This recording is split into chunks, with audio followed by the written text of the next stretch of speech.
చైతన్య రథం ప్రేక్షకులకు స్వాగతం, నమస్కారం.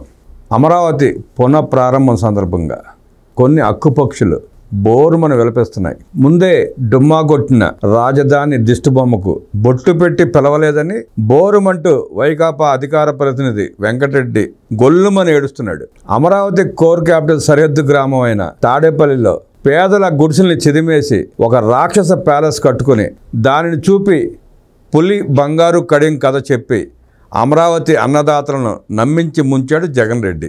తర్వాత వారు గుండెలు పగిలి మరణించేలా మరణ మృదంగం చేసి శ్మశానం అని చెప్పి 5 ఏళ్ల శనికి ప్రతిపక్ష హోదా కూడా ఇవ్వకుండా అక్కడే దిష్టి బొమ్మ లెక్కన మార్చారు జనం. ఇప్పుడు కేవలం పులివెందుల ఎమ్మెల్యే హోదా మాత్రమే.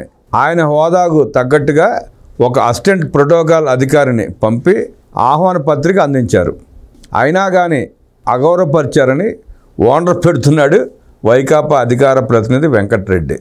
ఎమ్మెల్యేకి ముఖ్యమంత్రి వెళ్ళి ఆహ్వానం పలుకుతాడా, ఆహ్వాన పత్రిక ఇస్తారా అన్న సోయి కూడా లేకుండా ఏంటో జరిగిపోయింది అన్నట్టు పెడబొబ్బలు పెడుతున్నాడు వెంకటరెడ్డి.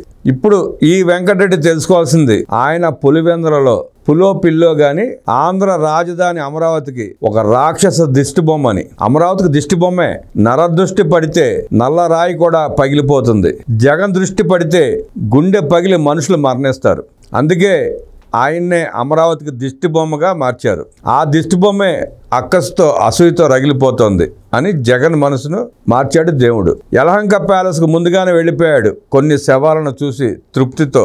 ఇవాళ ఈ పునఃప్రారంభోత్సవం అద్భుతంగా దేవతల సాక్షిగా వైభవపేతంగా జరుగుతుందని తెలిసే ఒకరోజు ముందే రాబందు లెక్క శవాలను చూసి తృప్తిగా యలహంక ప్యాలెస్కి పారిపోయాడు జగన్ రెడ్డి. అయినా చంద్రబాబు భువనేశ్వరి దంపతులు రాజధాని మహిళలు వచ్చి జగన్ దంపతులకు బొట్టు పెట్టి పిలిచి ఉంటే మాత్రం వచ్చేవాడా? గతంలో వచ్చాడా? రాలేదు కదా. గతంలో కూడా మంత్రి వెళ్ళి ఆహ్వానించి వచ్చాడు, అప్పుడు రాలా. ఇవాళ మాత్రం ఎందుకు వస్తాడు? జనం ఏమైనా ప్రతిపక్ష హోదా ఇచ్చిన పులివెందుల ఎమ్మెల్యే హోదా ప్రోటోకాల్ ప్రకారం ఆహ్వాన పత్రిక ఇచ్చారు. ఆయన రాకున్న అమరావతి ఆగదు. ఇక అడ్డుపడితే దిష్టి బొమ్మ మీద తెలిసిందే కదా, అడ్డుపడితే ఏమవుతుంది? దిష్టి బొమ్మ మీద తొక్కుంటూ వెళ్తారు ప్రజలు. అందుకని కొంతమంది సైకోలు కొన్ని ప్రారంభోత్సవాలకి కొన్ని శుభకార్యాలకి రాకపోవటమే మంచిది. జయ హో అమరావతి. నమస్కారం.